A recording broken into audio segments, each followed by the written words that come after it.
State Minister Dayasiri Jayasekara appeared before the Presidential Commission of Inquiry investigating the Easter Sunday attacks yesterday.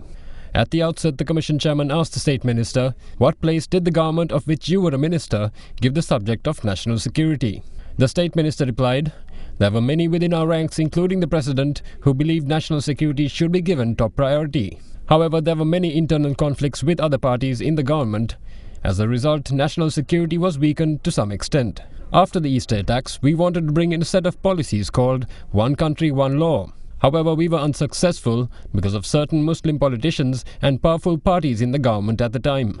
Following this, the appeals court judge on the commission asked the State Minister, you had stated after the attacks that the bombers avoided attacking the Taj Samudra Hotel because of a special group staying there at the time.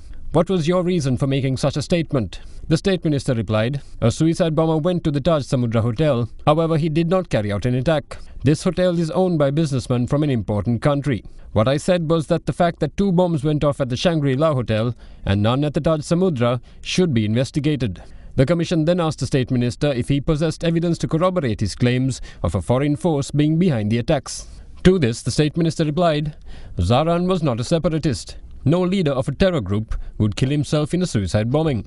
I believe that another force was controlling him. My next point was, how did someone named Namal Kumara suddenly appear out of the woodwork? He suddenly comes out with a conspiracy regarding attempts to assassinate then-President Maithripala Sirisena and any possible future candidate. Due to this, the country is placed in a precarious position. Such a situation would also hamper investigations into Zahran. Who was behind Namal Kumara? That is what we must determine.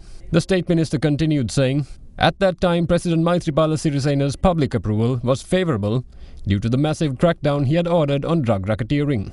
However, after these attacks, he was unable to even stand for re-election. Who was it that wanted Maithripala Sirisena to be removed and replaced with another president? We need to find the link between this question and the attacks.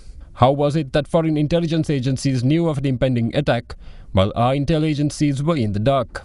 This means that foreign intelligence agencies have been operating in our country without our knowledge. It was only much later that we realized this came from India. After 2015, the governments of this country and presidents were changed by foreign forces. Those forces can even remove our current president as well if needed. Please look into these matters as well. This may be why the Cardinal says he is unhappy with how the investigations are going.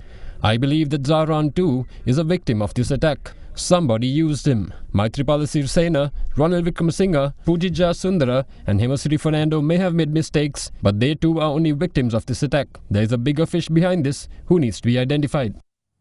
Lever Ayush Karabu Neti Danta Lepaya Shaktimat Datti Palakata